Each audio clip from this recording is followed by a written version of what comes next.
Generamos un análisis profundo, crítico, propositivo, concluyente y recomendatorio del ambiente político, económico y social de nuestro país. Diálogo con Ernesto López, edición especial. Saludo a mis panelistas. Juan José Martel, ¿cómo estás? Qué gusto saludarte. Buenos días, es un gusto estar acá de nuevo. Doctor Kirio Waldo Salgado, como siempre, a propósito, feliz año, ¿verdad? Que no nos habíamos visto después de mi ausencia y por mis vacaciones. Bienvenido, doctor. Muchas gracias, sí, que el ¿verdad? Señor los bendiga a todos. Garry Zafia también, te saludo cordialmente. ¿Qué tal están? Buenos días. Gracias. También Julio Valdivieso, gracias por acompañarnos. Felicidades también por tu segundo programa Pulso Ciudadano el día de ayer. Muy bueno. Que tuvimos la oportunidad de apreciar una buena conversación con los magistrados del Tribunal Supremo Electoral. Así que te felicito. Gracias, Creo Ernesto. que es una buena faceta también que viene a aportar a ese inmenso mundo de ideas democráticas que los salvadoreños necesitamos, ¿no? Así es que te felicito. Bueno, nuestro programa de hoy enfoca su análisis en interpretar nuevamente ese estira y encoge al que es sometido el presupuesto general de la Nación, que se espera sea aprobado este día. Según la información, el fondo del entrampamiento se debe más a condicionamientos externos que aspectos de partidas. Ayer lo conversaba precisamente con la presidenta de la Comisión de Hacienda, Lorena Peña, y hablábamos precisamente de ese tema en particular. Otro tema que esperamos abordar este día está relacionado con el inicio de la campaña electoral y su impacto en el quehacer de las distintas actividades políticas e institucionales del país, citando como ejemplo el caso en particular, el atraso en la aprobación del presupuesto general de la Nación. Así es que, como siempre, serán 3 preguntas claves que van a estar sobre la mesa para que también usted participe y nos ayude a poder responderlas. La primera de ellas dice así: ¿qué papel juega la negociación para aprobar el presupuesto en un contexto electoral? ¿Será que la no aprobación es de alguna manera un mecanismo de negociación para afectar o no la gestión del gobierno? Bueno, ¿qué papel juega la negociación en este contexto? La segunda dice así: ¿estarán los partidos políticos haciendo cálculos electorales? Así, ese es el complemento, creo, de la primera. Y la tercera pregunta, que tiene que ver con el segundo tema: ¿qué esperan los salvadoreños de la campaña electoral? ¿Qué? ¿Verdad? ¿Será una campaña de altura? ¿Será una campaña realista, como es el tema que también abordé con los secretarios generales en mi programa que lanzamos el día miércoles, los protagonistas? ¿O será aquella campaña populista a la que vamos a someter a los salvadoreños? Bueno, ahí están las preguntas claves para que puedan ustedes participar. A ver, Garrid, ¿cuál es tu punto introductorio de análisis al primer tema que hemos planteado? Mira, yo creo que lo del presupuesto ya se definieron las circunstancias ayer y todavía esta mañana viendo las redes sociales, las fuentes de noticias, pues nos indican que se trata ya de un acuerdo tomado. Según entendí, los puntos de discordia iban alrededor de los montos del endeudamiento externo, más bien particularmente de los bonos. Parece que el tema netamente presupuestario e interno ya estaba finiquitado, consensado, y parece que sí no iban a ser 350 millones en emisión de bonos, sino que el acuerdo es llegar a 150 y sobre la marcha ver si se extiende la autorización para que se lleguen a los 350 millones. Pero ya hay un consenso, de hecho se ha convocado a la sesión este día y parece que ahí ya todo está definido. Yo creo que sería una sorpresa si no hubiese presupuesto ahora, porque ya pues todas las fuerzas sociales al día de ayer han indicado que es. Ahora, en política todos sabemos no hay nada que no hay nada escrito. Inclusive puede cambiar de la noche a la mañana. Ahora ya con una sala de lo constitucional, con el perfil de la que tenemos, puede darse una decisión legislativa, como es el caso de nombramientos, y a la vuelta de la esquina son revocados. Es decir, todo indica que ya hay un acuerdo político para que este día 5 sea aprobado el presupuesto. Eso no obsta para que hayan otros tipos de vaivenes, como precisamente el que ha surgido el día de ayer, siempre relacionado con la campaña electoral, pero que lo comentábamos, de la situación de la campaña publicitaria, que el alcalde está retirándole a los dos partidos. Y curiosamente, así como ha habido un consenso, más bien hubo un consenso alrededor de los fondos de pensiones, hay un consenso alrededor del presupuesto. Ahora Arena y el FMLN están en contra del alcalde de San Salvador, simplemente por el hecho de que está aplicando una normativa municipal vigente, pero que no Entonces, puede estar encima de la ley. Decía ayer la magistrada, te lo decía a ti. Mira, hay mucha tela que cortar, porque la ley electoral, con relación a la publicidad, es permisiva. Y la normativa municipal de no contaminar y de prohibir la propaganda es una ley normativa, es una ley que prohíbe. Entonces ahí hay un choque de criterios, de normativa jurídica, de jerarquía legal, pero que al final muchos ciudadanos opinamos que lo que se está haciendo en San Salvador debería aplicarse y replicarse a nivel nacional, por la contaminación y por otro montón de factores. Pero es un tema que curiosamente ha puesto de acuerdo a Arena y al FMLN para poder al inicio de la campaña política. Eso es el preámbulo que yo pudiera hacer. Doctor Salgado, ¿es correcto lo que está haciendo la alcaldía a su criterio? Es que lo que sucede es que la alcaldía tiene el poder de poder legislar también a través de las ordenanzas. Lo que sucede es que las ordenanzas no pueden ir en contra de una ley. Y el Código Electoral es una ley. Pero para hacer un poquito de historia, una breve historia, recuerdo que nos costó muchísimo que los partidos dejaran la pinta y la pega. Finalmente, en el 2015 se vio menos pinta y pega, aunque todavía se vio. Y se vio especialmente por parte de los partidos pequeños, que no tenían el dinero para mandar a hacer esos palitos con unos flequitos acá, con una bandita donde está la propaganda electoral que no se pega ni se pinta, sino que se cuelga. Se coloca, sí. Se coloca en el aire. Sí. Entonces, la ordenanza municipal ha sido llevada al extremo de que lo que prohíbe la ordenanza municipal es la publicidad. Y entonces viene aquella discusión siempre presente de que qué es la propaganda electoral, si es propaganda o es publicidad. Ahora, en cuanto al Código Electoral, el Código Electoral pareciera que dentro de su legislación general pareciera permitir ese tipo de propaganda. Y entonces vendría un choque entre el Código Electoral, que tiene mayor jerarquía que una ordenanza municipal de cualquier municipio, y ahí vendría pues esa discusión. Según trascendió en los noticieros de anoche, parece que hubo una sesión de Consejo Municipal en donde el FMLN y Arena se unieron para tratar de revocar la ordenanza municipal. Y según decía el comentario de la noticia, el señor alcalde les pidió que le permitieran, antes de revocarla, que le permitieran hablar con los partidos políticos. No sé si hablar para permitirles ese tipo de propaganda, que eso no ensucia. Eso no ensucia. No es como dice alguien ahí en la alcaldía, que esa es basura, que ensucia, y que los partidos no deberían de gastar en eso, sino que en otras cosas más edificantes. No, eso no ensucia. En otros países, en Costa Rica, donde yo he estado en algunas campañas electorales, no como vigilante, yo no era político ni me gustaba la política hace 50, 40 años que estuve en la Federación de Fútbol e iba por esa causa a Costa Rica en tiempos electorales. Y allá era una fiesta. En Costa Rica las elecciones son una fiesta.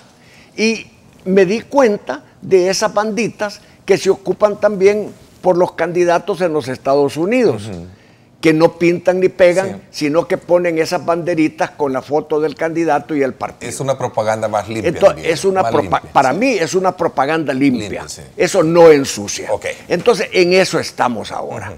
Julio, ¿cuál es la experiencia que tú a propósito recogiste esa noche con tu programa que fue parte de una discusión que se dio alrededor de lo que es la campaña electoral? Mira, hay una mezcla de conceptos, una mezcla de jerarquías en cuanto a la normativa aplicable, porque primero hay que diferenciar lo que es una propaganda de lo que es una publicidad.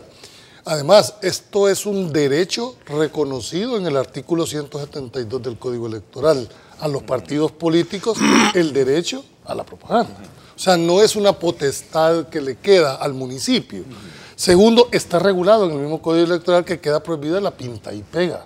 ¿Me explico? ¿Habrá dolo en esto, Julio? No, yo no creo que hay dolo. Resentido con el partido. No, yo no lo veo así.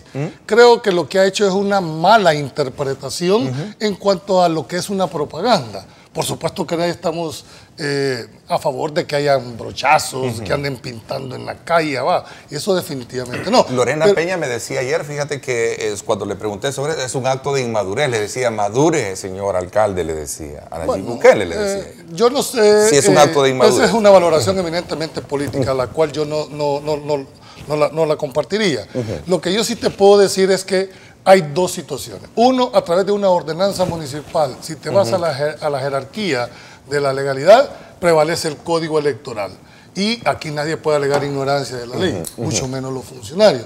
En ese sentido, yo sí creo de que los partidos tienen todo el derecho de establecer su propaganda, siempre y cuando no sea ni pinta y pega, que es lo que regula, dijéramos, el Código Electoral. Entonces creo que lo que pasó el día de ayer es para delimitar, dijéramos, competencia, que es uno de los grandes defectos que tiene este país, porque el municipio, bajo el concepto de autonomía, linda en algunos momentos con otras competencias de otros órganos. Y te voy a poner un solo ejemplo.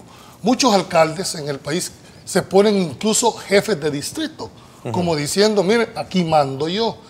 En ese término nadie reconoce que la autonomía municipal existe, pero eso no quiere decir que es total la autonomía. Si no tuvieras 262 presidentes en este país. Lo que deben de entender que el artículo 4 del Código Municipal y el 5 les da la competencia a los alcaldes y les delimita. En un solo ejemplo te lo voy a poner, el caso de transporte. ¿Quién regula las terminales? ¿El viceministerio o la alcaldía? Entiendo que las alcaldías. Las alcaldías. Entonces viene ese choque hace que algunos digan, bueno, esta es mi competencia y para mí esto debería choque de competencia. Es un choque de competencia. ¿Qué es lo que está pasando ahora?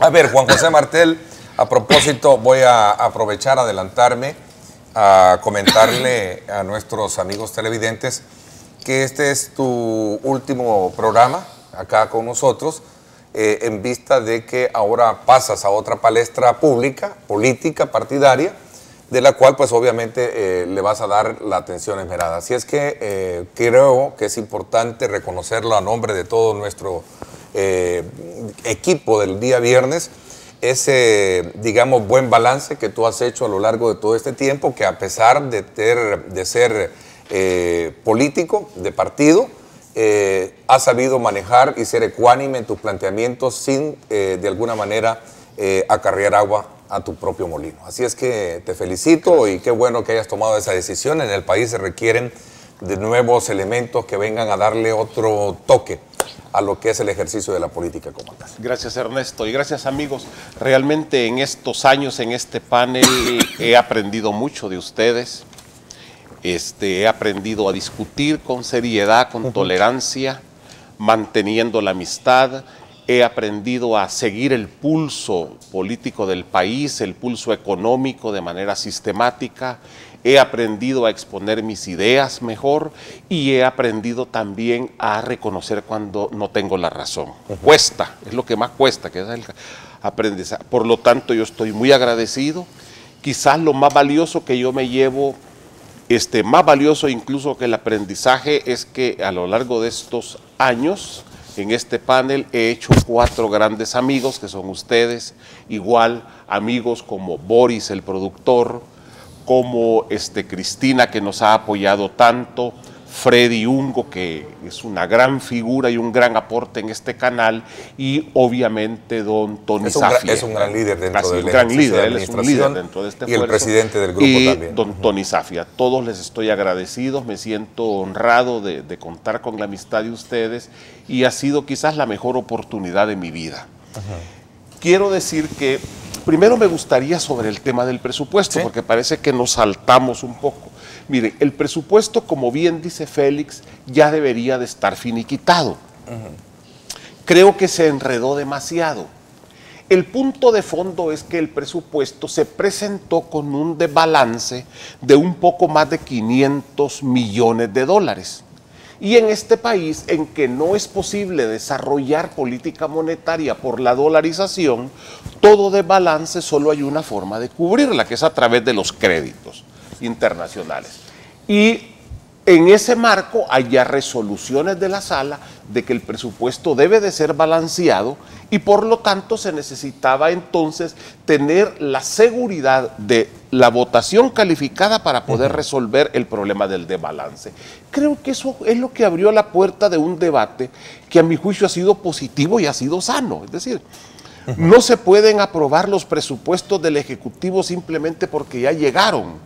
Creo que en el pasado criticábamos mucho ese sistema de solo levantar la mano cuando el Ejecutivo decía algo. En ese sentido yo sí creo que se ha avanzado.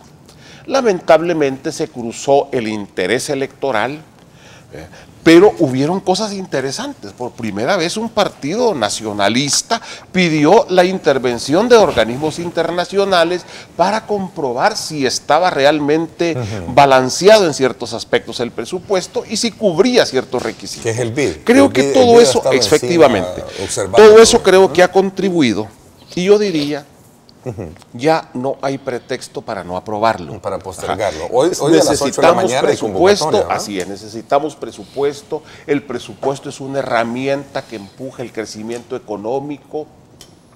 El presupuesto es el instrumento para pagar créditos. El presupuesto es el instrumento para la inversión de muchos proyectos que están en manos del sector privado. Y además de eso, para el empuje de políticas sociales. Más del 50%, yo hacía ayer el cálculo, un 53% del presupuesto, el 53.65% del presupuesto se va en 4 rubros. Pagar la deuda, que es pagar los chillos, ¿verdad? Tenemos 1.000 millones. Educación, salud y seguridad, ya eso es el 50 y tanto %. Si a eso le agregamos el 6% que por ley hay que ponerle a la Corte Suprema de Justicia y el 1 y centavos % que es el presupuesto de la Asamblea, ya estamos hablando de más del 60% del presupuesto. Es decir, estamos frente a un presupuesto que no tiene grandes márgenes de posibilidades de moverlo. Creo que hay un debate y creo que ahora se debe de sentar la base para el verdadero debate de fondo que debe de ser el presupuesto, que es las prioridades. Okay, ¿Cuáles son las prioridades? ¿Cuáles son las prioridades? Vamos a hacer una pausa para que cuando regresemos vamos a entrar en ese debate, si es que en su momento estarán los partidos políticos haciendo cálculos electorales con el presupuesto. Es bueno pensarlo, al final. Es que así es. Al final no hay nada escrito, y no hay nada escrito. Así es, y si no hacen cálculos políticos están fregados. Ya estamos en campaña política además. Y a la vez te recomendamos que si vas a poner propaganda, fíjate bien dónde la vas a poner. Ya te la van a bajar. Tú tienes que hacerlo detrás cuando vayan quitándola, para que vayas quedando.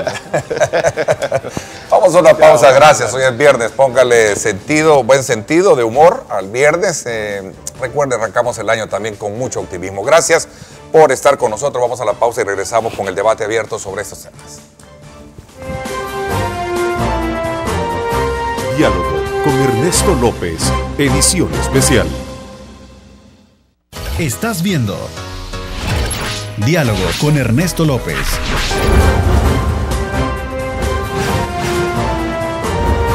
Diálogo con Ernesto López, edición especial.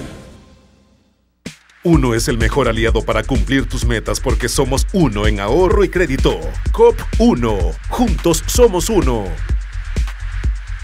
Antes de comenzar con el debate, quiero recordarles a ustedes que en Coop 1 protegemos tus ahorros porque sabemos que es fruto de tu trabajo. Apertura tu cuenta de ahorro o depósito a plazo fijo en Coop 1, más seguro, más rentable. Coop 1 es solidez. Bueno, abrimos el debate, señores.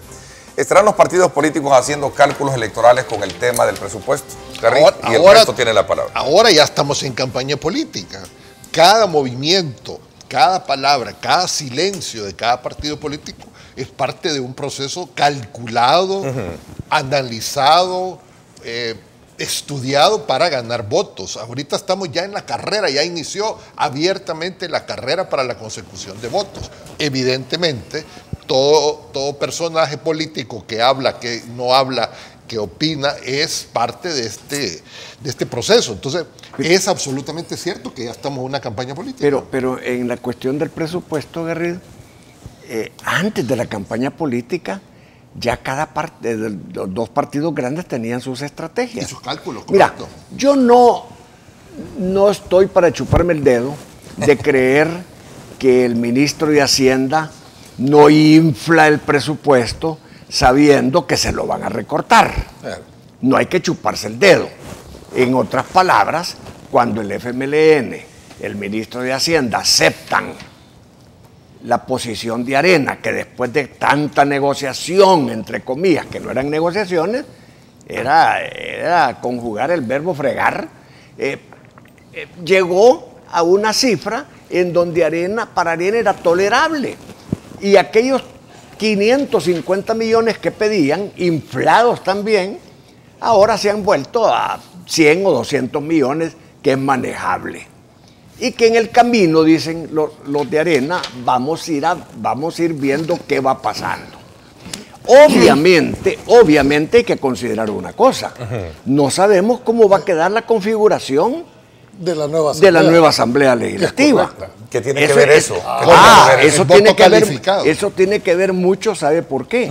Porque cuando Arena les dice, miren, ahorita probemos esto, y en el camino vamos a ver, es porque están viendo a ver cómo van a quedar las fuerzas políticas al interior de la Asamblea Legislativa. Si esa correlación es favorable a Arena, no les va a dar nada. Y si el Frente tiene la llave de los 29 diputados mínimos para poder estorbar a Arena en sus propósitos de los 56 votos, que es la mayoría calificada, para elegir alcalde, para elegir magistrados de la Corte Suprema de Justicia, para elegir fiscal general, etcétera, entonces las negociaciones van a ser en forma diferente. Pero, fíjate que, bueno, como aquí todos los partidos están haciendo negociaciones, creo que la Asamblea va a ser de 200 cuentas diputados. Alegres, sí. En cuentas alegres. Sí, no, de 200 diputados debería ser la Asamblea si nos vamos a lo que esperan ganar. Sí, lo que te quiero decir es que cómo se formula el presupuesto. Y aquí sí comparto la tesis en cuanto a que esto fue calculado. El presupuesto, en muchos de los casos, todas las unidades primarias mandan al Ministerio de Hacienda los posibles egresos que van a tener.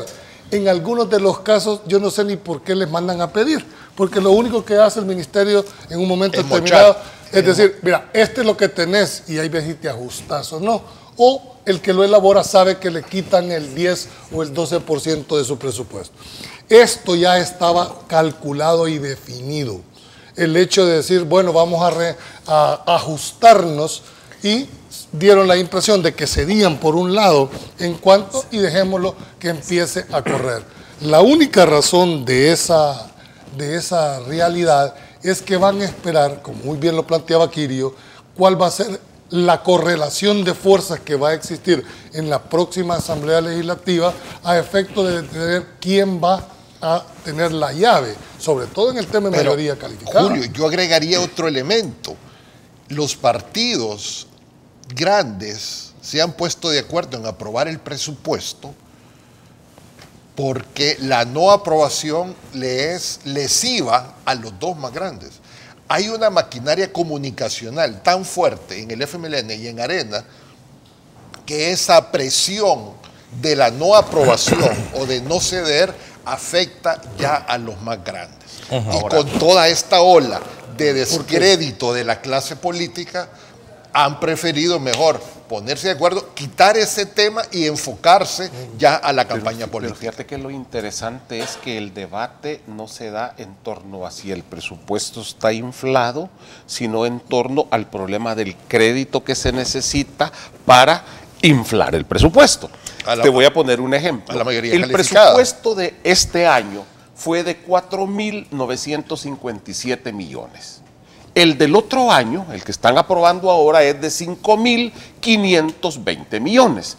¿Qué significa eso? Que hay un incremento de 554 millones entre un año y otro, 554. Porque eso les va a asegurar. Eso es el 10%. Mi pregunta, ¿y cuánto creció la economía?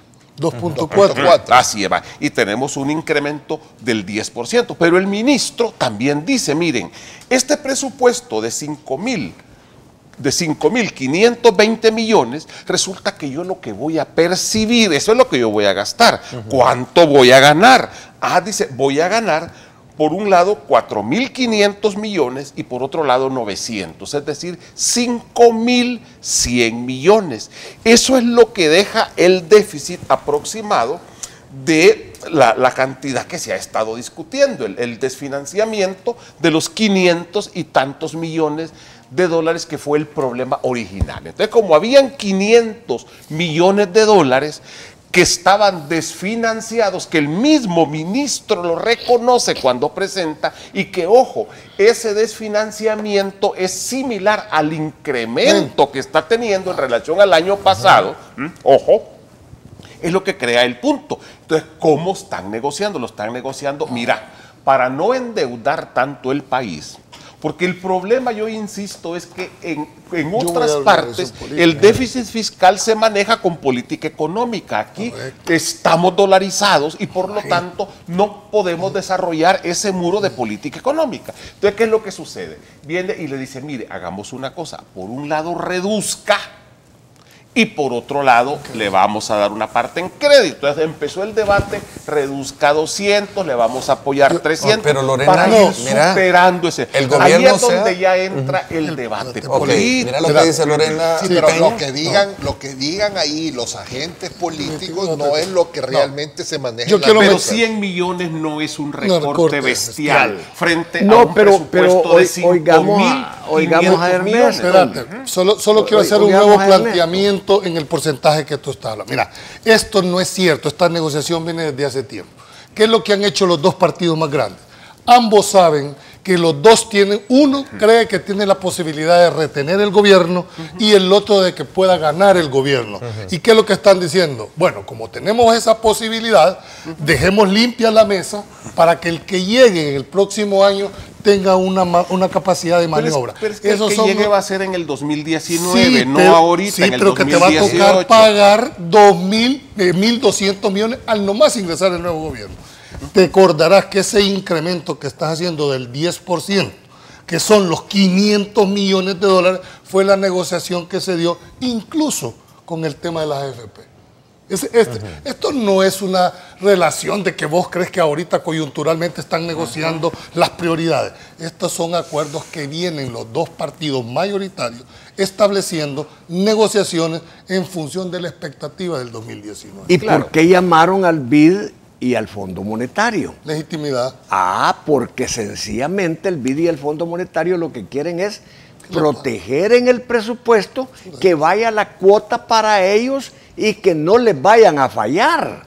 Ese es el punto. Ahora, mira, Julio, yo disiento quizás un poquito en tu argumento, en tu análisis, sobre que se están cuidando uno por proteger el gobierno y el otro por querer llegar.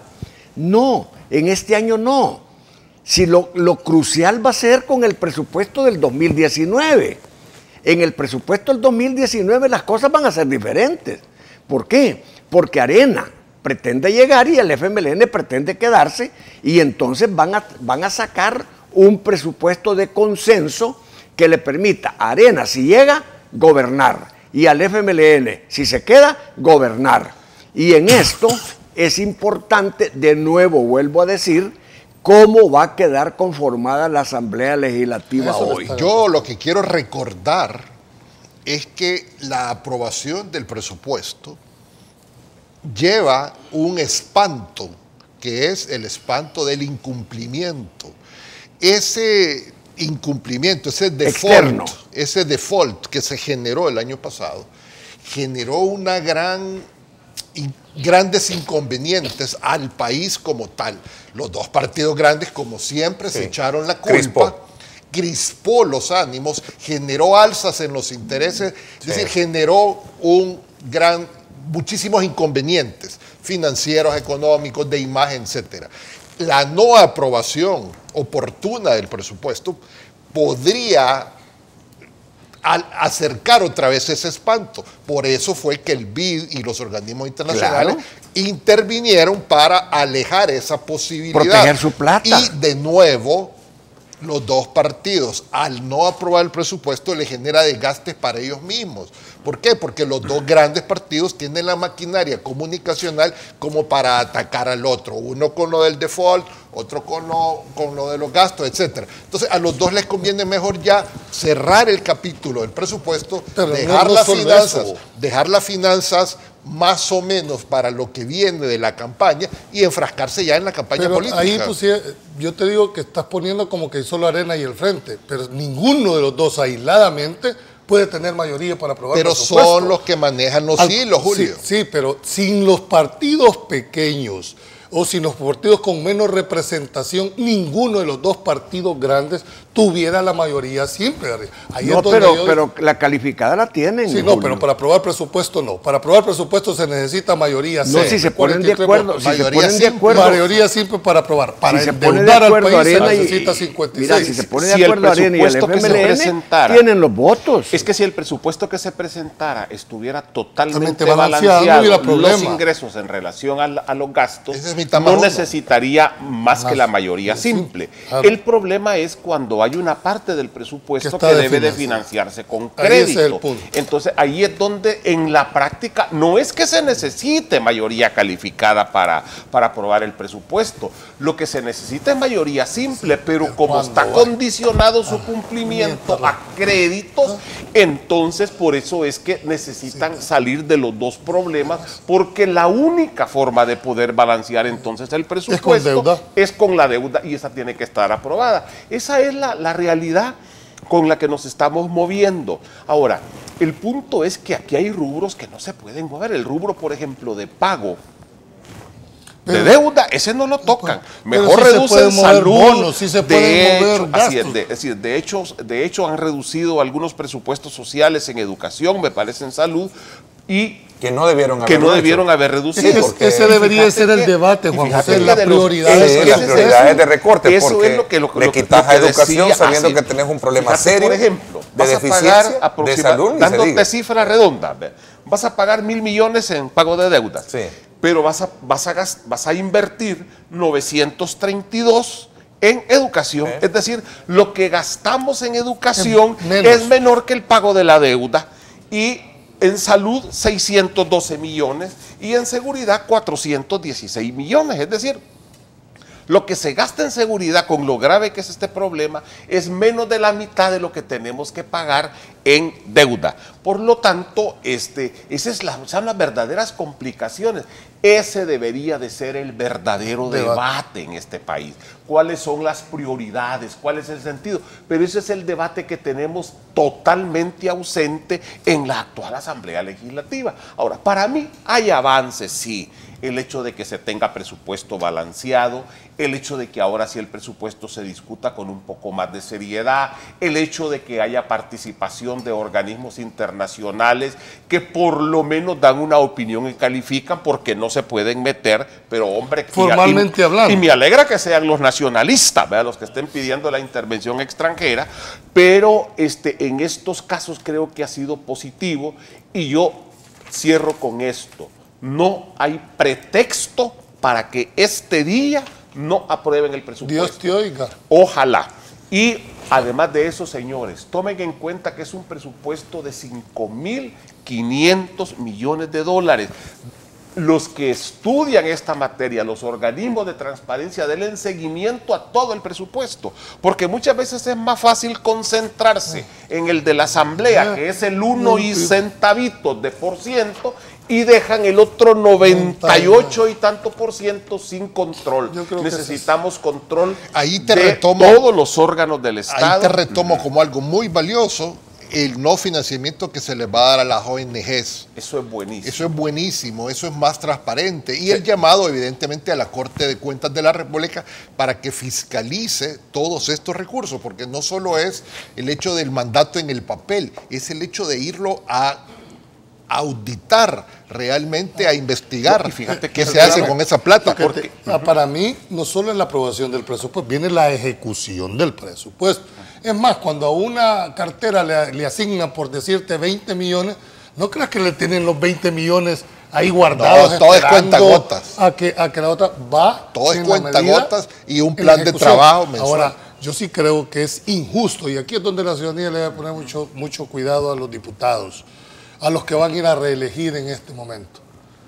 Vean la actitud de cada uno, estén evaluando para que ustedes puedan pasar la factura electoral hoy. Hoy vea qué tipo de personas, sobre todo por las decisiones que le va a tocar la próxima Asamblea Legislativa. Sale de lo constitucional, fiscal general de la República, que son de las dos decisiones más importantes que esa asamblea le va a tocar. Usted va a tener la decisión. Bueno, vamos a hacer una pausa. Cuando regresemos, continuamos con el análisis del siguiente tema. ¿Qué tipo de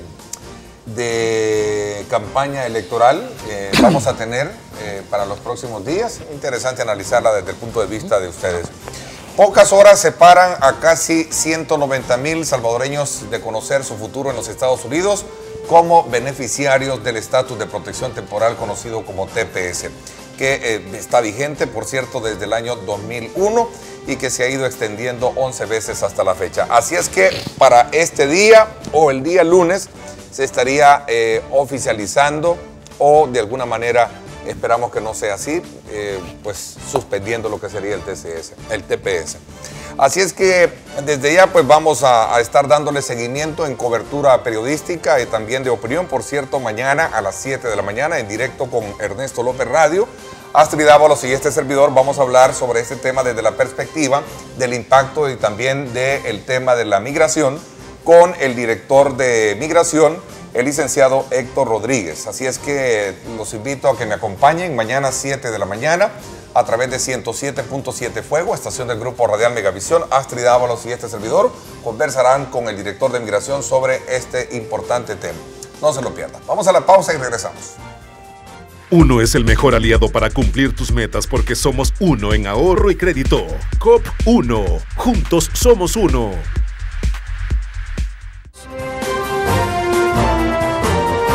Diálogo con Ernesto López, edición especial. Estás viendo Diálogo con Ernesto López.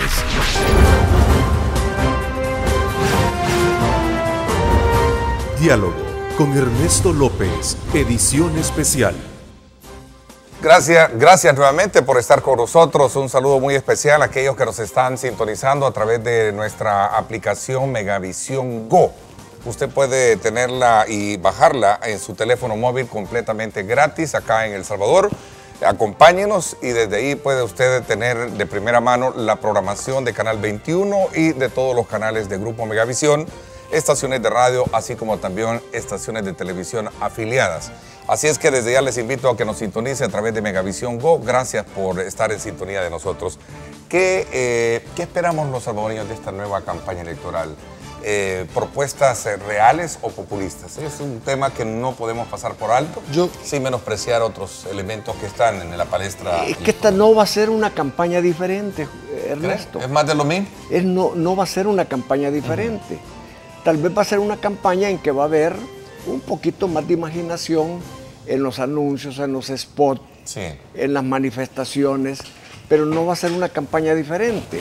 De alguna manera, lo que esperamos los salvadoreños, que esa es la pregunta suya, es que no sea una campaña de confrontación, que sea una campaña, digamos, feroz desde el punto de vista político, de propuestas. ¿En qué país? Pero no una campaña feroz en cuanto a la confrontación de los candidatos y de los partidos políticos. ¿Por qué? Porque uno de los problemas que tiene la clase política y que explotan los populistas para denigrar a los políticos tradicionales, a los políticos del sistema, es justamente que las campañas políticas son mentirosas, son falsas, que no son reales, que no pueden cumplir lo que prometen y que entonces se vuelve una campaña política en un cúmulo de propaganda de mentiras que engañan a la gente. Y han repetido tanto esta versión contra la clase política, que no toda es mala y no todos los actos son malos, han hecho que la gente no crea en los políticos ni en los partidos políticos. ¿Por qué? Porque hay una nueva tendencia hacia el populismo de ciertos personajes que están saliendo a la palestra, no solo uno, hay por lo menos 3, ¿verdad?, que están saliendo a la palestra con propuestas sacadas de los cabellos, por ejemplo, propuestas que no van a poder cumplir, propuestas que dicen que el agua va a ser gratis para todo el mundo, propuestas ridículas, pero que la gente las absorbe y las acepta porque desaparezca la clase política actual. Eso no puede ser así y los partidos políticos deben de darse cuenta de que los quieren hacer desaparecer. Entonces, hacer un pacto para no agredirse mutuamente, para decir la verdad al pueblo salvadoreño, para poder hacer viables las propuestas y no mentirosas, y eso puede cambiar la imagen de los partidos políticos para el futuro. Yo lo que hago es un llamado a los ciudadanos, a los votantes, a los televidentes, para que estén atentos a la oferta que presenten los partidos y los candidatos. Son 2 niveles, dijéramos, el nivel de plan de trabajo de los partidos políticos, así como hizo el FMLN ayer, que lanzó su plataforma de lo que van a hacer sus candidatos a diputados, y luego lo que van a hacer a nivel individual. Hay que leer para dónde va el partido y para dónde van los candidatos. Pero a nivel de candidatos, nuestro pueblo es bien variopinto. Vamos a encontrar ofertas de todo tipo, populistas, intelectuales, locas, realistas, vamos a encontrar de todo. La única diferencia es que ya tenemos 3 años, después de la última elección, de haber madurado políticamente un poco más. Entonces, la responsabilidad es de cada quien, es del individuo que va a ir a ejercer el voto. Cada candidato a diputado, alcalde, a concejal va a poder ir a hablar y a vender con populismo, con propuestas realistas, su perfil para lograr el voto. Dependerá del ciudadano creerle o no creerle. Allí va el poder de discernimiento que cada votante debe tener. Entonces, el llamado es a no dejarse apantallar por espejitos, por delantales, por escobas, por tonterías, para hacer el llamado al voto, para capturar el voto. El ciudadano tiene que ser más maduro y más consciente a la hora de ir a poner esa crucita. Fíjate que los partidos deben de poner sus barbas en remojo. A mí me ha preocupado profundamente y a la vez me alegra. Ustedes se recuerdan cómo eran el lanzamiento de las campañas electorales de Arena, del FMLN, era aquella mar de personas, vehículos, y véanlas ahora. Vean ahora cómo fueron el lanzamiento de las campañas. La gente ni siquiera volteaba a ver porque les están mandando un mensaje que están descontentos con el sistema de la clase. Velos, mira. Bueno, ayer lo hizo Arena en Izalco, tradicionalmente. Pero esa es la parte tradicional. No, o sea, no pretendamos, y si los partidos no entienden el mensaje, van a ver sus resultados. Contestando específicamente, yo uniría las 2 preguntas tuyas. Primero, yo creo que hay como 3 segmentos en la población a los cuales los partidos políticos los tienen identificados. Un gran segmento que es apático, que no le interesa ir a votar, que te da la respuesta: yo si no trabajo no como. A mí son los mismos de siempre, no me parece. Ese es un segmento que es el mayoritario. De ahí vienen los votos duros de los partidos políticos, a los cuales lleven a Mandrake, lleven al diablo, siempre terminan votando por ellos. Y lo último, que es a lo que están tratando de capturar, que es el voto más razonado, el que más tenga una concientización y donde las propuestas electorales, pero esta es la menor parte del segmento, y los partidos políticos lo saben, porque al final, lamentablemente, y hay que decirlo, en muchos pueblos y ciudades de este país terminan siempre votados por la cachuchita, por la camiseta, y hay que decirlo con el dolor del alma, por una libra. Dada la miseria y el hambre que este país tiene, se ven conquistados un voto, sin saber esa persona que por esa bolsa está condenando a un país a 3 o a 5 años. Creo que en la medida en que la gente razone, observe, pero sobre todo debe estar entendida que los políticos en el país, no todos por supuesto, hay que juzgarlos por sus obras, por sus hechos, no por sus planteamientos. A ver, Juan Mira, José. yo creo que la propaganda, tanto electoral como la propaganda en general y la publicidad, evoluciona con el tiempo. Y por lo tanto los partidos políticos, las agencias de publicidad, las empresas tienen que estar al tanto de los avances para ir evolucionando en su publicidad. Si ustedes vieran algún anuncio comercial de hace 40 años, daría risa su contenido, su calidad, etcétera, etcétera. Evoluciona, igual debe de evolucionar la propaganda política. Lo que sucede es que no solo debe de evolucionar en cuanto a la tecnología, al uso de nuevas formas, sino que debería evolucionar también en cuanto a sus contenidos. ¿Por qué? Porque lo que estamos teniendo en este momento y esos incidentes que hemos visto son, a mi juicio, el reflejo del clima electoral en que está empezando la campaña, que yo pido a Dios que no se vaya a volver todavía más caliente y más complicado. ¿Qué hemos tenido como reflejo? En primer lugar, la campaña adelantada, Sí.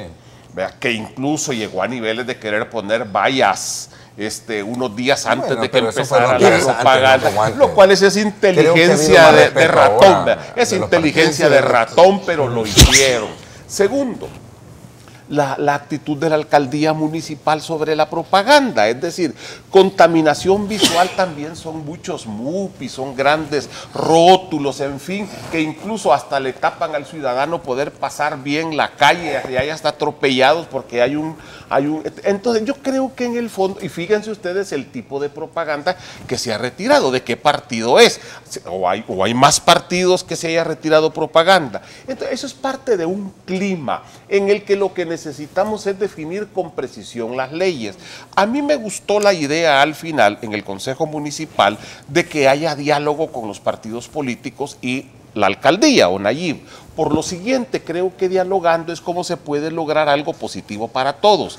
En realidad, si los dos partidos hubieran querido, le hubieran modificado ahí mismo la ordenanza a Nayib, porque entre Arena y FMLN tienen la mayoría del Consejo Municipal. Entonces, si se hubieran puesto de acuerdo, pero ¿qué es lo que pasa? Creo que abrieron un espacio de diálogo con la alcaldía que a mi juicio es positivo. Yo lo que invito al alcalde es que no se vaya a sentar solo con los partidos grandotes a mantener, sino que se siente con todo el espectro político. Porque una cosa son los grandes partidos que tienen muchos recursos y otra cosa son los partidos pequeños que van arañando para hacer campaña. Como carta al niño Dios. Lado, así es. Está bien. Está bien. Y por otro lado, yo creo de que una de las cosas que sí me está preocupando en la campaña es que han comenzado el uso abusivo de los niños. Creo que debemos de evitar, debemos de descontaminar, de sacar de todo esto a los niños. No importa que los comerciales sean bonitos, que los saquemos de saquito y corbatilla a los niños. Otro te puede decir que fomentarle la cultura cívica desde pequeño. No, esa es una forma de Pero manipular. Esa es una forma de manipulación de la niñez. Pero para eso... Que no creo que sea, hoy lo ha hecho un partido, mañana va a salir el otro y va a... Pero mira, no yo creo que en esa vorágine de usar la niñez niñez, estoy de en acuerdo, estos pero temas. Pero para eso Hay está que ser un tribunal, papista como el una Papa. entidad rectora del proceso que debería establecer las reglas del juego. Sí. Es decir, porque si tú dejas Incluso abierto... debe Por de eso. haber capacidad de poder intervenir rápidamente, así como hizo el alcalde, que de inmediato mandó a retirar, no habían terminado de pegar el papel cuando ya lo estaba quitando. Ahí que aprenda también el Tribunal Supremo Electoral a que en estos casos debería de inmediato, porque fíjate qué es lo que pasa. Supongamos que esa propaganda se considera que es incorrecta y que ha atentado contra la niñez. ¿Cuál es la multa? Es una tontera, pero ya el anuncio pasó 100 veces, porque hay mucha capacidad económica, durante 2, 3 días, o pasó 1000 veces, ya generó el efecto, y por lo tanto, pagar una multa ridícula. Multas que todavía es un están en absurdo. colones. Yo creo Así es, que todavía están en el día de colones. ayer, fíjate, el día de ayer, los magistrados que tuve en el programa manifestaron su voluntad de volver a recuperar. Y hay que decirlo, el Tribunal Supremo Electoral ha venido perdiendo el nombre. Ni es tribunal, porque no actuaba como, dijéramos, órgano colegiado. Ayer despejaron esas dudas. Y no es ni siquiera supremo en materia electoral, porque no retoma, como tú muy bien lo planteas, el organismo rector. Yo creo que tienen una muy buena oportunidad, señores magistrados, de empezar a marcar la pauta, Pero fíjate las reglas que del juego. Ni siquiera han resuelto casos Por ya de eso. hace meses de propaganda adelantada, excepto una sanción de condena a un candidato. Hay otros candidatos, en fin, y ahí están desde hace meses. El problema es que en materia electoral no es civil. En materia civil vos podés pasar 10 años peleando un terreno. En materia electoral son horas, son días en el más largo de los casos para poder resolver. Y ahí es donde necesitamos un tribunal verdaderamente ágil. De lo contrario, procesos larguísimos y le van a ir- que y le van- llevan y le van a ir semanas y quitando semanas. competencia, Y por porque- otro lado, multas al final ridículas terminan siendo realmente Y fíjate la qué cosa burla. curiosa. colones, como Y en colones. Y cosa curiosa. Pero eso no es culpa los del tribunal, eso es la ley, No, vea, los la- 5 magistrados actuales todos son abogados. ¿Y vos te das cuenta? Sí. Los 5 magistrados son abogados. Es decir, debería de haber una conceptualización. Hay gente brillante ahí en el tribunal. Yo creo que ustedes deben de sentarse que en la tenés sesión. contra si los usted abogados, tiene 5 Julio. abogados, No. tiene 5 problemas. De No, es decir... No, yo te entiendo. bueno, Yo te entiendo. sin Pero es que mira, agraviar a los ahorita demás. es me una refiero cuestión. a que deben de retomar ser el órgano rector en materia electoral. Mira, en materia electoral hay mucho trabajo. Falta mucha tela que cortar. Esa es Ahora, una problemática estructural. cuestión de Esa- enfoque, cuestión de ¿Cómo va a prioridades. ser cuestión estructural que si vos Porque ahí hay una por- denuncia, no te puedas reunir Porque y lo la resolvés y ley- lo porque definís? la ley se No. complica, porque tenés una No, el composición problema- de un Tribunal Supremo Electoral No. todavía vinculado a cuotas de partidos tribunal- que Sí, no pero sí, acepten. sí, Un tribunal que no se es modifica tribunal. sobre la base de generar correlaciones. Sí, pues. pero y por ¿sabes? otro lado tenés una Tenés ley razón. que está ahí. Está, Pero te voy a decir una cosa, lo que el tribunal, lo que los magistrados del tribunal no han entendido es que el día que falle no le van a responsabilizar a los partidos, se los van a responsabilizar a ellos como No, magistrados. y además de eso, una falla en el Tribunal Es- Supremo Electoral es muy grave. Faltan demasiado, pero ahorita la prioridad la tenemos definida por los 2 procesos electorales No se que equivoquen. vienen, que casi se van a traslapar. Y tenemos el problema de la falta de recursos presupuestarios, que es lo que siempre aduce el tribunal.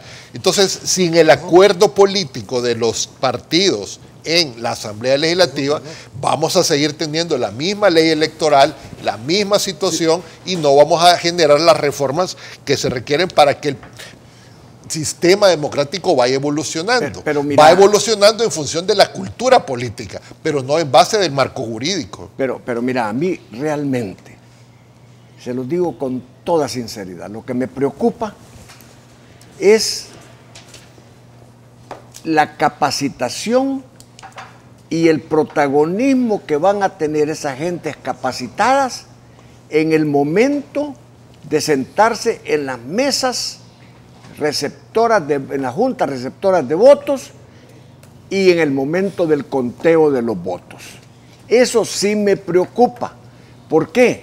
Porque con la sentencia de la Corte se eliminó la participación en las juntas receptoras de votos y en el conteo de votos a todos los militantes de los partidos políticos que eran los que estaban capacitados para hacerlo.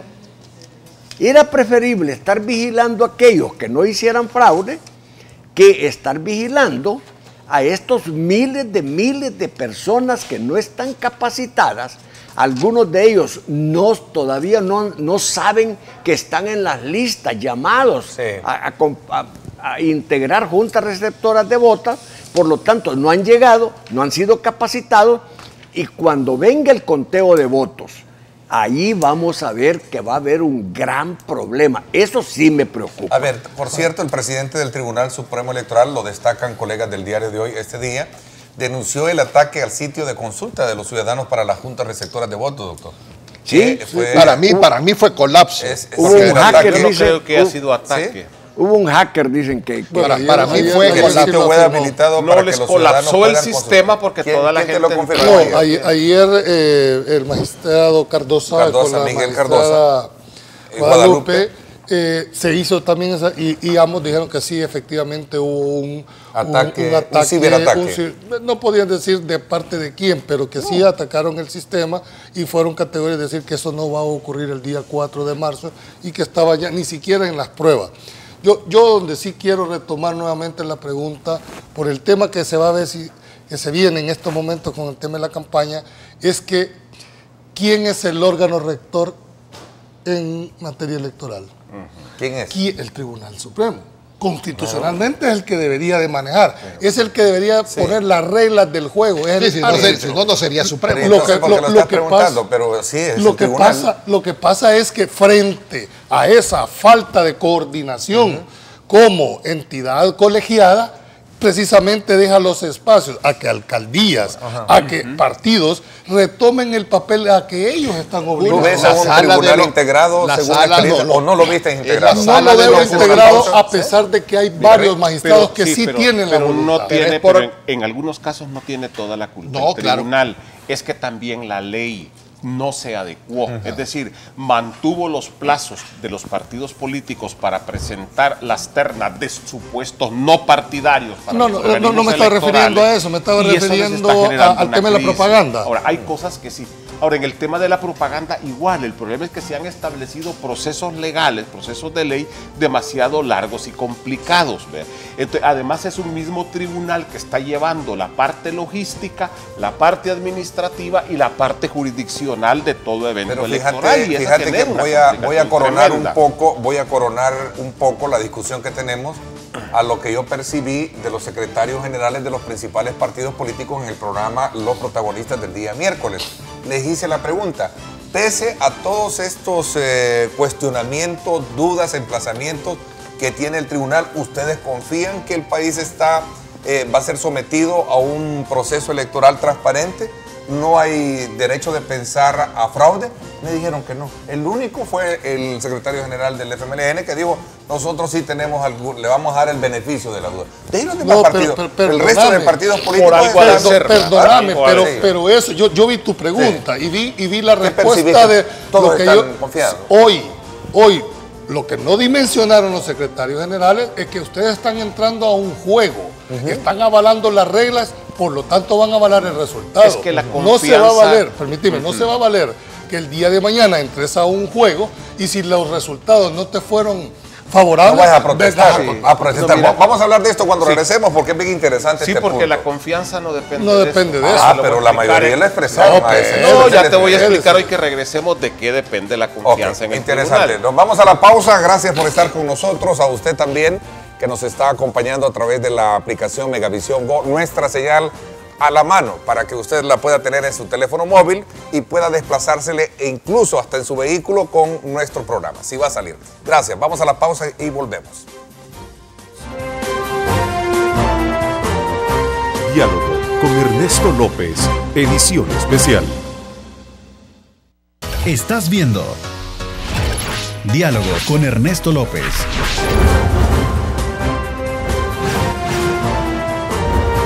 Diálogo con Ernesto López, edición especial. Bueno, gracias nuevamente por estar con nosotros. Cuando se le consultó a los secretarios generales, la mayoría coincide en estar confiado en que el proceso electoral está en buenas manos. Mira, yo diría... Es un acto de confianza, sí, solo el FMLN, que también recalcó que gran parte de esa duda que tiene y el derecho que le da al tribunal, precisamente por las resoluciones emitidas por la Sala de lo Constitucional. En el caso de los partidos grandes, la confianza en el pasado, en el tribunal, ha estado determinada por la capacidad de control que tengan sobre el organismo. No nos olvidemos que venimos de un periodo en que un militante de partido podía ser miembro del tribunal. Yo fui miembro del Tribunal Supremo Electoral y era miembro de un partido político. En ese sentido, la confianza de los partidos grandes se ha basado siempre en qué capacidad de control tienen. Pero resulta de que el mecanismo ha sido el equilibrio. El punto ahora es que ese equilibrio de alguna manera se rompió porque no desapareció la presencia de los partidos políticos y su incidencia, nada más se modificó con la sentencia de la sala. Pero había una situación de equilibrio que se rompió con la decisión de la Sala de lo Constitucional cuando sacó a uno de los magistrados acusándolo de ser miembro de partido a pesar de que había sido propuesto por ellos mismos. Sí.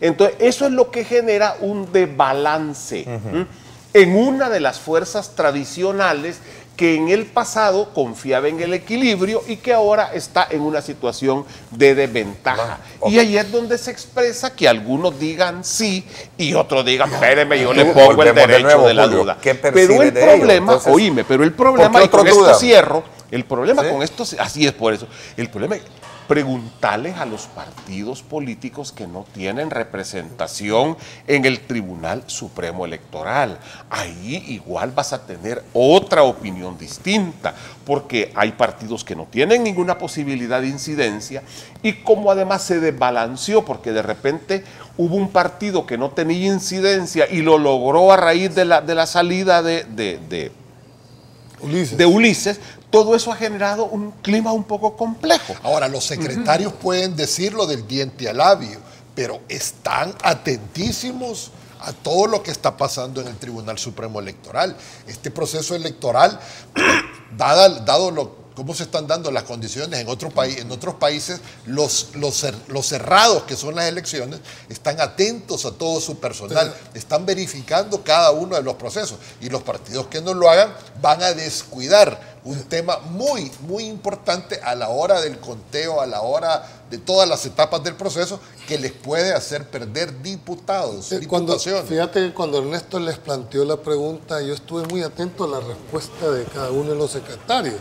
Inmediatamente hubo una como validación al actuar del tribunal, pero el hecho de que lo validaron, a los cuales han habido muestras, también están validando resultados, están validando, dijéramos, actuaciones finales, porque nadie les va a cuestionar ni les van a venir a aclarar si el día de mañana ese resultado es adverso. Ahora, los partidos pueden decir que respaldan o no a la autoridad que está administrando el proceso, pero a la hora de los reclamos y de los recursos, estos van a ver si... A la hora de los resultados. Van a ver si los recursos tienen fundamento o no, cuando se vayan a ir a apelar o a revisar actas y demás. Ese proceso está limpio, está allanado. Y tú que has sido magistrado, ¿vos crees que el 4 de marzo, si a las 12 de la noche no hay resultado, no les van a andar preguntando si el proceso se dio? Van a ver resultado. Y ahí es donde a mí sí me preocupa el hecho de que ambos estén diciendo, bueno, mire, nosotros confiamos en las personas, pero no en los procesos que te pueden llegar en un momento determinado a fallar. Por ejemplo, el tema presupuestario. La pregunta sobre la confianza dirigida a un partido político en época electoral, la respuesta es complicada por varias razones. La primera es porque yo no me voy a pelear con el árbitro como partido político, que estoy en contienda. Pero entonces dale el beneficio de la duda, pero no digas... Oíme, segundo, porque si yo genero demasiada desconfianza en ellos, voy a crear un clima electoral adverso a la participación. Entonces, todo ese tipo de cosas influyen. Ahora, toda expresión de confianza no creo que tenga como ya un aval de acciones futuras. Yo puedo tener confianza en alguien, pero si después cambia esa actitud, yo no estoy avalando con mi confianza esa opinión. Esa respuesta, ¿sabes por qué? Porque no es válido que digas, hoy sí me voy a meter aquí, viendo a ver cómo es mi resultado, pero si el resultado no fue, dijéramos, favorable a mis pretensiones, el proceso fue viciado, hubo fraude, ese no estaba ahí. Las apelaciones y las revisiones se van a poder dar. Ese es diferente, me refiero al proceso como tal. Mira, Julio, toda la vida, el partido que no le va bien según sus cálculos, siempre va a armar molote y va a tratar de denigrar y de descalificar al Tribunal Supremo Electoral y a los organismos electorales. Eso así es, aunque ahora estemos dándoles el aplauso. El aplauso hay que darlo hasta que los resultados estén firmes y que no admitan recurso alguno. Yo no doy aplauso, doy beneficio de la duda a la institucional del tribunal. Pero aclaremos, es otra cosa. Y esa debe de ser la actitud de un ciudadano racional. Pero es importante aclarar qué riesgos se pueden dar. Pues estamos hablando de fraude electoral. Intencional, ¿verdad? Intencional, ahí está ya configurado en el Código Penal qué es un fraude electoral. Destrucción de papeletas, llamadas, es decir, y lo otro es falta de confianza, falta de transparencia. Entonces son dos cosas, una es muy formal y la otra es el marco de credibilidad que este sistema. ¿Cómo cala tu planteamiento frente a la caída del sistema en la prueba que hicieron? Falta de confianza, falta de eficiencia. Pero los partidos políticos, la mayoría que no. Fraude electoral. Sí, pero la mayoría dijeron que no. Pero la mayoría te está diciendo, no, le está dando el aval. El aval. Mira, Neto, hay un indicador bien importante. Ustedes aquí en el canal, en Megavisión, sacaron una encuesta si se confiaba que ese día se iban a tener los resultados. Ayer el 100% confiaba en que no iban a tener resultados. Ese es el reto que el tribunal tiene que hacer en recuperar esa confianza. ¿Y a dónde estriba, dijéramos, la principal problemática? En la falta de coexistencia entre los mismos magistrados. Aparece uno con una posición, aparece otro con otra. ¿Qué pasaría, señores miembros, si ustedes aparecieran como órgano colegiado, sentando precedentes? Si bien en un organismo colegiado no se puede pedir unanimidad siempre, pero ayer la magistrada me dijo, más del 80% de las decisiones se toman por decisiones, por decisiones de consenso, yo no lo sabía. Entonces, ¿y por qué no lo dicen, pues? Para generar esa confianza en la ciudadanía. Porque lo que se percibe es una división de poderes. Aquí podemos... Pero la percepción se vuelve realidad en política. Claro, pero mire, Ernesto, aquí podemos hacer una prueba. Preguntémonos cada uno qué piensa si ese día de las elecciones van a estar los resultados. Preguntémoslo. Es que mira, depende qué entendemos por resultados. No, los resultados. Te voy a decir, es decir, en una elección de diputados, las circunscripciones son departamentales. Más complejas. Así también. es. Entonces, hay departamentos de 3 diputados. No es lo mismo de 4 Salvador que la Libertad. De 5 diputados. Bueno, esos como sea, puede que haya resultado la misma noche. El problema es El Salvador, a lo mejor lo que no va a haber es quién ganó, ¿verdad? Pero el problema se va a concentrar primero en San Salvador, que elige 24 diputados, y la Libertad, que elige 10. Ahí están los dos polos más importantes. Demás, ¿no? ¿Qué es lo que sucede con el actual sistema? Si todo saliera bien, yo calculo, esto es mi cálculo personal, me puedo equivocar, la Libertad, los resultados de diputados van a comenzar a entrar después de las 10 de la noche. Y creo que los de San Salvador pueden comenzar a entrar después de las 11, 11:30 de la noche. Ya en ese momento ya hay resultados en la mayoría de los departamentos, pero el interés, ¿por qué? Porque ¿dónde se va a definir la correlación en la Asamblea Legislativa? En San Salvador y en segundo lugar en la Libertad. Pero ahí, por eso es que tenemos que identificar el problema. Pero se nos está olvidando lo de las marcas, lo del fraccionamiento. No, pero mira, meterle un ingrediente más. Quienes van a estar en capilla ardiente son los alcaldes. Sí. Porque por ley se cuentan primero los votos de los diputados. Y después, por lo menos el de San Salvador y de la Libertad, no van a dormir ni de un día antes, ni el día de las elecciones, ni el día siguiente. Porque los van a tener en cadena capilla de al día. oración. No sabes si te vas Ese para término. tu casa, no sabes si te van a contestar el teléfono a partir del día de mañana, ¿verdad? Porque ya no vas a ser el alcalde. Muchos creen que otros van a ser los alcaldes. Entonces, frente a esa falta de respuesta rápida, van a empezar que todo, oí bien y grabarlo, todos se van a declarar ganadores en este momento. Y el perdedor va a decir que la Y el perdedor te va a decir, y te la hubo voy a- fraude. y te la voy a complicar más. ¿Cuál? El municipio más grande, San Salvador. Municipio.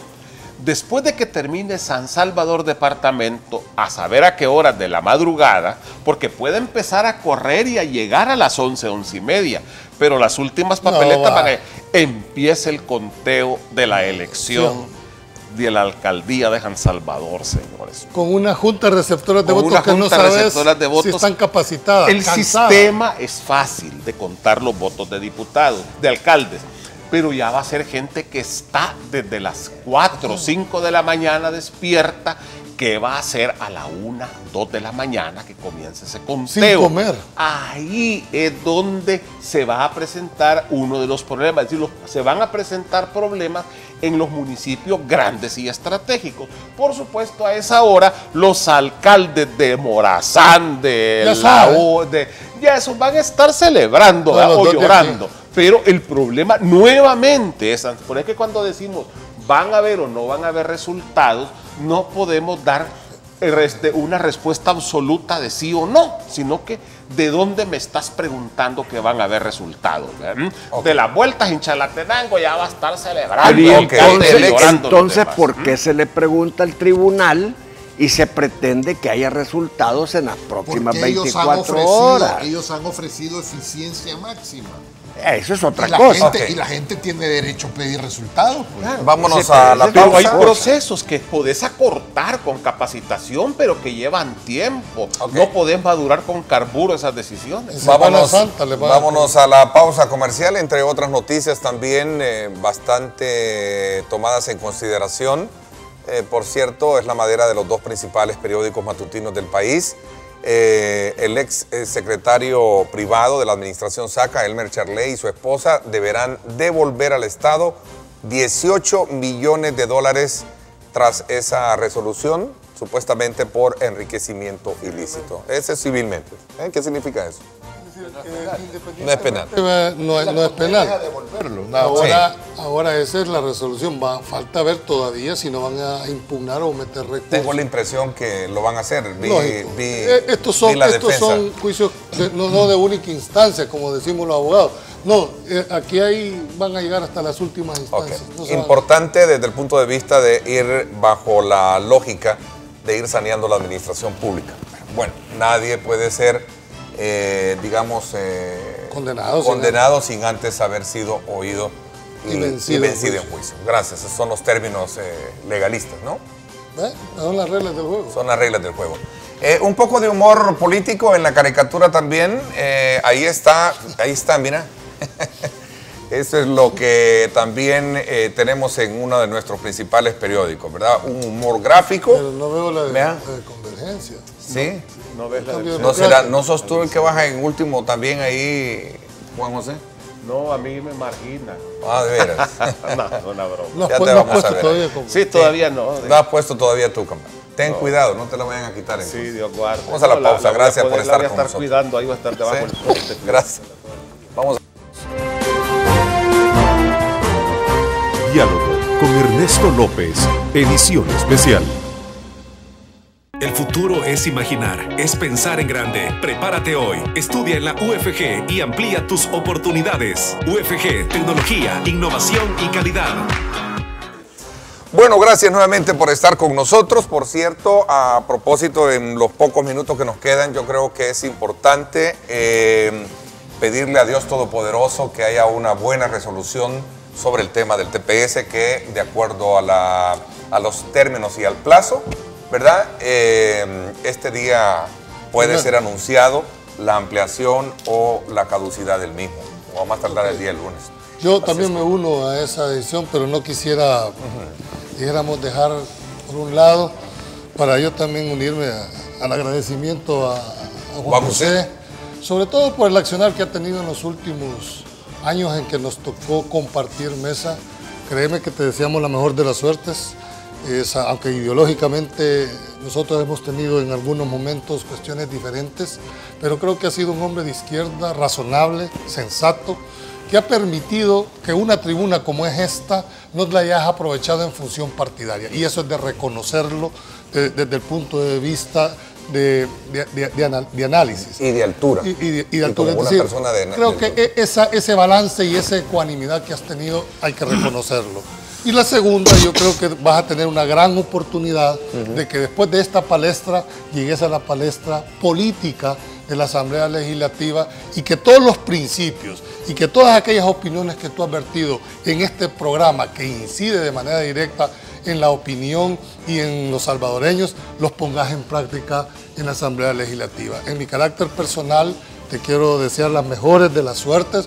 Dios te ilumine la mente, ¿verdad? Para aquellas decisiones que te va a tener que Dios tocar. quiera, y los ciudadanos, si tú quedes, si ya no regresas, pues qué bueno que te vamos a ver allá. Si no, pues aquí tendrás tu casa abierta. Doctor y Garrido. Yo quisiera reconocer en Juan José y desearle suerte en esta nueva aventura política, pero reconocerle que él es una de las pocas personas, de los pocos analistas que debaten ideas y no personas. Y yo creo que conforme su filosofía, su manera de pensar, ha hecho un enfoque que ha de muy buena manera coadyuvado a trascender los límites del conocimiento a través de la ciudadanía. Así que yo mis felicitaciones por eso, por debatir ideas y no atacar personas. Bueno, desde que estábamos analizando a quién nosotros podíamos traer para suplir las vacantes que teníamos, probamos a varias personas. Finalmente nos inclinamos por Juan José Martel, por ser un hombre de debate, un hombre de ideas, un hombre con una mente muy clara y con mucha experiencia, especialmente en materia electoral, y que ahora Juan José se nos va para la política, va a participar como candidato por San Salvador para diputado, y yo no te deseo suerte, porque yo no creo en la suerte, yo te deseo bendiciones. Yo deseo que Dios te bendiga en esa nueva carrera que vas a emprender y que Dios haga que llegues como diputado si es que esa es su voluntad. Bendiciones, Juan José. Gracias a ti, Juan José. Pues, agradecerle, reiterar el agradecimiento y decir, para mí de lo que se trata es de pasar de las palabras a los hechos. Creo que hemos hablado y aprendido bastante, ahora hay que ver si eso lo podemos poner un poquito en práctica. Eso es todo. Dependerá de Gracias. Dios y de tu esfuerzo y de los salvadoreños también, que sepan valorar, no solo para ti, para todos aquellos buenos políticos que oferten la mejor de las propuestas, ¿verdad? Porque en eso consiste. Al final, estimular el voto significa ser coherente con las propuestas y seguramente pues ahí está el gran reto, ¿verdad? Bueno, y por esa razón creo que lo que han dicho tus colegas de mesa resumen todo el trabajo que hemos desarrollado a lo largo de este tiempo que nos has acompañado. Este servidor se siente también muy complacido con el trabajo que tú has desarrollado, con todos esos aportes de idea y de debate que de alguna manera te ponen en un plano muy, pero muy ponderable como político y como ciudadano. Así es que muchísimas gracias, también te deseo la mejor de las suertes. Vamos a ir ya cerrando, ya se nos fue el tiempo. Queremos agradecerles también a ustedes, doctor Kirio Waldo Salgado, también a ti, Garril, también a ti, Julio. Gracias por habernos acompañado este día. Me parece que ha sido muy enriquecedor la generación de ideas y debates que hemos tenido alrededor de estos dos temas. Presupuesto debe de ser aprobado este día por el bien del país. No debe de ser una carta de manejo político electoral, porque ahí hay compromisos que cumplir. Y segundo, que los partidos políticos sea una buena campaña electoral la que desarrollen a lo largo de estos 2 meses que tenemos los salvadoreños. Gracias por mi parte, esto es todo por hoy. Complacido de poderles ofertar lo mejor de programas de opinión periodística, como es el caso de Diálogo con Ernesto López, edición especial de los viernes. Nos vamos a la pausa, nos vamos a despedir ya. Les deseamos lo mejor para el fin de semana. Gracias, pásenla bien y como siempre recuerden lo más importante, amar a Dios sobre todas las cosas. Amén. Generamos un análisis profundo, crítico, propositivo, concluyente y recomendatorio del ambiente político, económico y social de nuestro país. Diálogo con Ernesto López, edición especial.